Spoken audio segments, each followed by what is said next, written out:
December 1978, a Melbourne, Australia television news crew filmed an object they claimed was a UFO. That film gave chilling credibility to an earlier report of an Australian pilot who disappeared after he radioed that he was being strafed by a UFO. Delta Sierra Juliet, affirmative. It's not an aircraft, it's... Are there UFOs in the skies over Australia and New Zealand?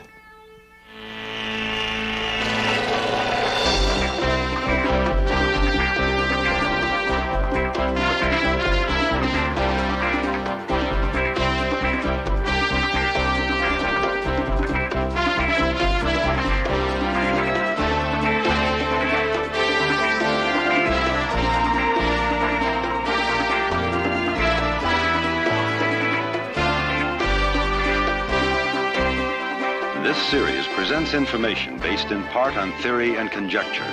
The producer's purpose is to suggest some possible explanations, but not necessarily the only ones, to the mysteries we will examine.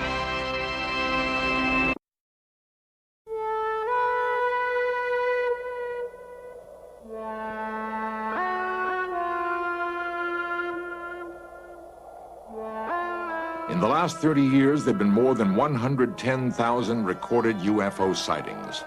Researchers estimate that that number reflects only a tenth of those actually seen. Eyewitnesses claim that in nearly all cases, the UFOs have a saucer-like shape. Despite repeated official government denials that UFOs exist, some people point to hard evidence of scorched areas on the Earth's surface where UFOs have supposedly landed. Believers claim that the scarred areas are caused by intense heat generated by the UFOs. UFO sightings occur throughout the world, but the great majority of reports have been in the southern hemisphere, in the skies over New Zealand and Australia. It was here that the most astounding UFO footage in history was recorded. On December 21st, 1978, radar bowls near Wellington, New Zealand picked up what air traffic controllers called an unexplained blip. A local pilot, Vern Powell, was at the same time bound on a cargo mission from the South Island to the North Island of New Zealand. Powell described the object as anything but plane-like in nature.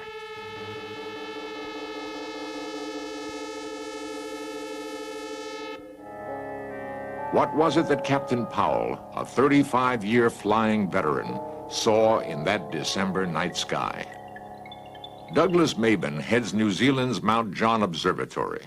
Well, at that time that was taken, there were two very bright objects in the sky. One early in the morning was the planet Venus, seen in the mornings fairly close to the horizon.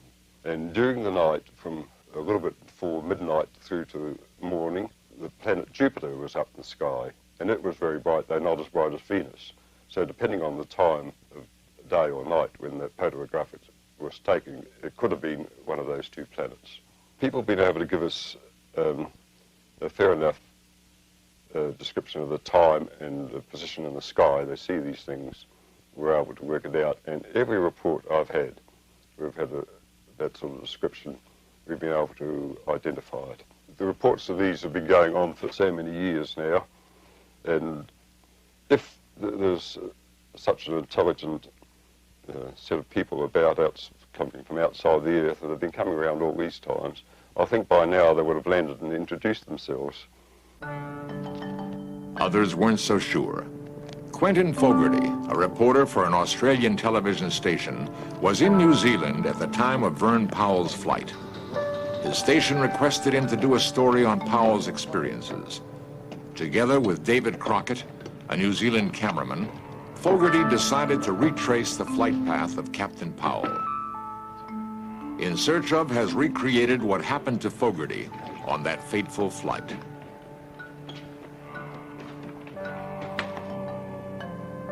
Fogarty planned to make the 400-mile round trip between Wellington and Christchurch in a massive Argosy aircraft, which was already scheduled for a freight run. Armed with cameras and sound equipment, The two men hoped to film proof of what Powell had reported.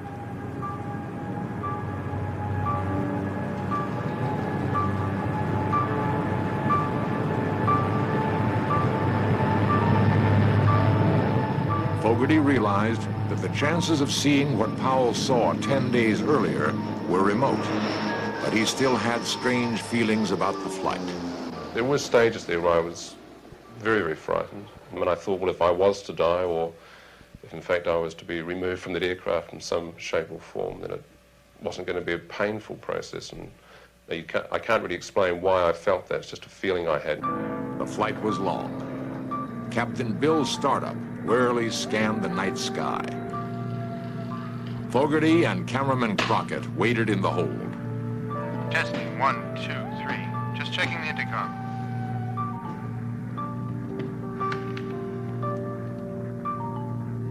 It may be a long night.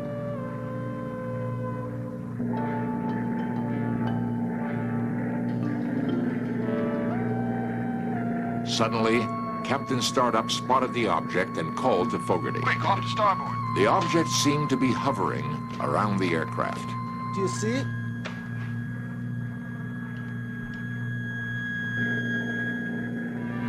Unable to get good camera position, Fogarty and Crockett raced up to the cockpit.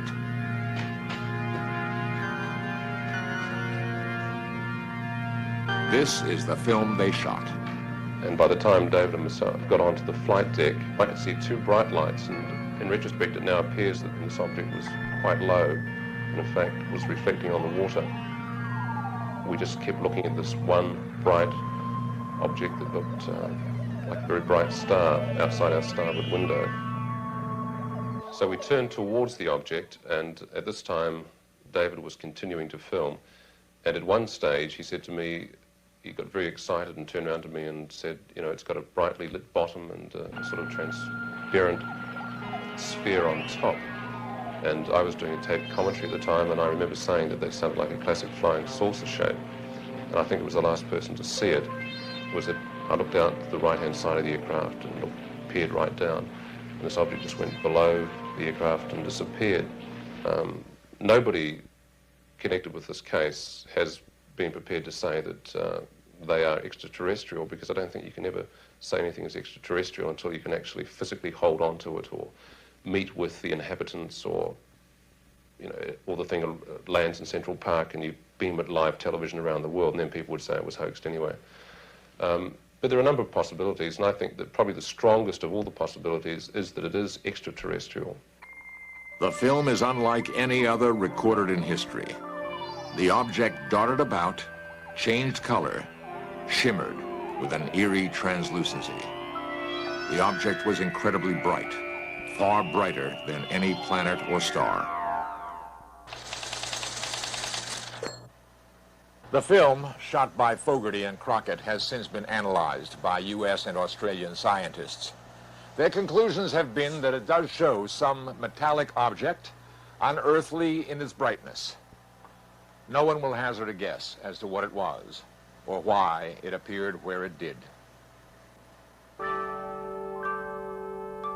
By plotting where UFOs have reportedly appeared, a complicated grid system was devised by a man who has become the dean of UFO researchers.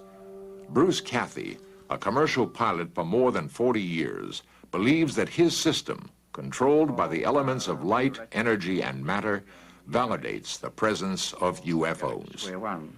I only found the system by actually studying UFOs, or the movement of UFOs. And it was after I found out UFOs have to use that system, or tuned into that system, if they're going to move from point to point in space. The UFO shots were taken in New Zealand around last Christmas. Everything points to the fact that they were definitely, it was hardware in the sky. And the main reason I say this is the fact that it's not the first time. It was a bit of a joke to us at the time when there was such a furor made about this publicly worldwide, as if it was one case. Well, it's not so. There's been many, many cases similar to this in New Zealand and in the same area. There's been material tracked around the Cook Strait area and up around that area on many occasions by radar in Wellington. And on many occasions, even in daylight, there's been an object seen in the sky by cruise in an aircraft, and that's also been sighted on radar. And in one of those particular cases, the radar crew asked the crew of the aircraft to vector themselves onto this object so that they could get a closer look at it. The crew were watching this from a distance, and they refused. And that object was in that area for so long that even on the second trip back from Wellington across the Straits again, it was still there. The crew saw it a second time. But that was a broad daylight case. So in no way could they say there was lights at night being reflected or a Venus or anything like this. This is, but as I say, there have been many cases like this, and particularly in that area. This UFO film shot over New Zealand might bear a strange relationship to an event which occurred 3 months earlier. In Search Of examines that event next.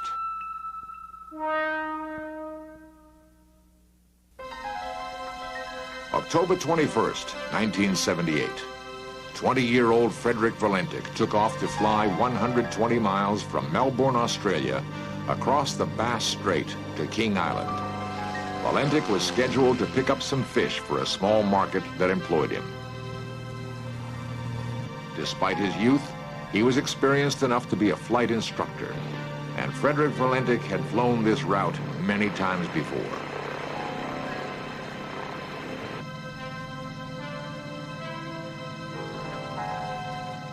Delta Sierra Juliet, pilot to ground. Is there any known aircraft in my vicinity below 5,000 feet? Delta Sierra Juliet. Negative, no known traffic. Delta Sierra Juliet, there seems to be a large aircraft below 5,000 feet. Delta Sierra Juliet. What type of aircraft? I cannot confirm, but it's 4 bright lights that appear to be landing lights. Unknown aircraft has just passed over me, about 1,000 feet. Is large aircraft confirmed? Delta Sierra Juliet, affirmative at the speed it's traveling. Are there any RAAF aircraft in the vicinity? Negative. Confirm you can't identify aircraft. Affirmative. Delta Sierra Juliet, Melbourne. It's approaching from due east of me. It seems to be playing some sort of game, flying at a speed I can't estimate. Stephen Roby, air traffic controller on duty then, explains the reported UFO's movement. Several times, and coming from various directions. And then he started orbiting, and the aircraft was orbiting above him. And on several occasions, he sort of stated that towards the end it wasn't an aircraft. And he described it as having a sort of a green light on it, and also it appeared to be a sort of a silver metallic colour. Delta Sierra Juliet. What is your altitude? Delta Sierra Juliet, 4,500 feet. Delta Sierra Juliet. Confirm you can't identify aircraft. Affirmative. It's not an aircraft, it's... Guido Valentic is Frederick's father. Night. He's supposed to join us with friends where we went for some movie, family movie projection. And that night he never turned up, he didn't ring up. Normally he's always, when he go for a trip, when he return at the airport, he normally would have called us, you know, I'll be home after an hour or so. But that night, it was quite strange, you know.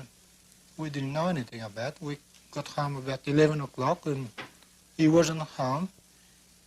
My wife then started to worry about it. And so, you know, I said, oh, this is too late to start inquiry. Can you describe it? Delta Sierra Juliet. It's flying past. It is a long shape. Cannot identify more than that. Coming for me right now. And he described it as being of a long shape, and as I said before, a silver colour with the various lights on it. And he actually did say it wasn't an aircraft. So it's very strange. It appears to be stationary. I'm orbiting. The thing, it's orbiting on top of me. It has a green light and a sort of metallic light on the outside. seems to have vanished now. Confirm it has vanished. Affirmative. Do you know what sort of aircraft I've got? Is it military? No military traffic in this area. It was 8 o'clock, 8:30 in the morning. Nothing still happening, and couldn't see any sign of him, and I was just about to get up and maybe get on the phone, where all of a sudden a couple of uniformed blue slack-legged walk in the front door, and at that time we realized immediately that something was wrong. Delta Sierra Juliet, engine is rough idling and coughing. Delta Sierra Juliet, what are your intentions? Proceeding King Island.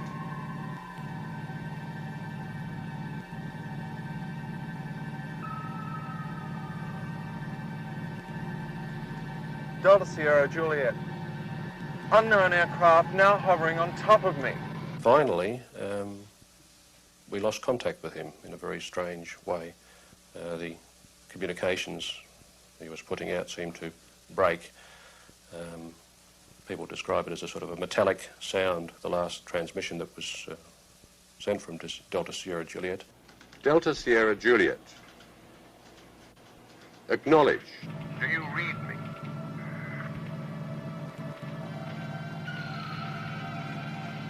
Do you read me? Delta Sierra Juliet. Repeat. Do you read me?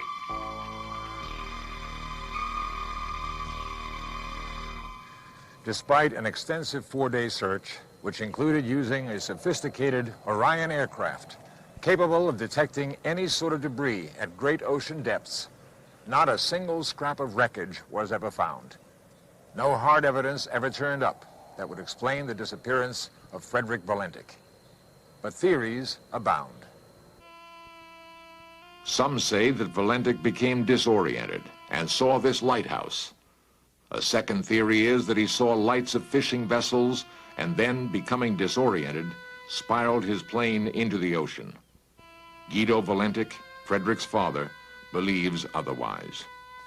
Well, after Frederick reported this UFO incident, I inclined to think that it could be some intelligent life in the outer space, despite all the officials are trying to suppress this, really makes me very confused, because knowing Frederick what he radiated and knowing my son wouldn't make himself so ridiculous in stating things like that. So I'm inclined to believe that really must be something in the space that the general population may not aware to be. And I realized after his disappearance, which I couldn't have the opportunity before, how many calls I get from various parts of the world. And they really encouraged me to believe that he could be still alive, maybe with another intelligence in the space.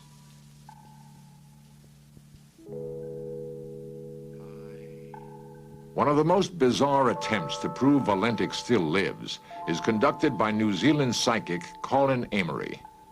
He claims that through the power of a seance, he can contact Valentik and speak in his voice. The people I spoke of before, I know that my family are very sad, but it is not necessary. Death is something that is quite painless and is not difficult to bear. Valentik's plane and the supposed UFO were beyond the reach of radar, thus making it impossible to confirm his report. And the taped conversation between Valentik and the air traffic controller has never been released. The Australian Civil Aviation Department has refused all requests to hear that tape. The department will not give any reason for its refusal.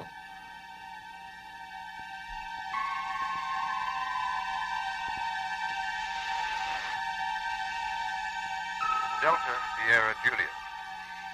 Acknowledge. Do you read me?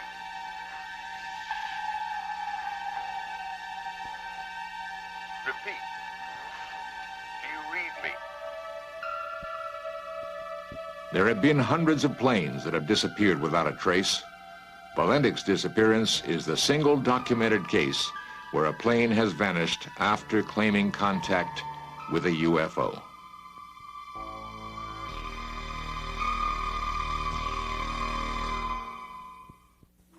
For years, In Search Of cameras have found and recorded the reports of individuals claiming to have seen UFOs. And there was this weird object, funny noises, and it was really bright. When I first saw it, I was standing approximately right here, but I couldn't get too good of a view of it because the brush and the trees are in the way. I don't know how many people saw it and told us the next day that they saw this thing up in the sky. In the sky. I noticed up by the blue shed over there that there was something in the sky.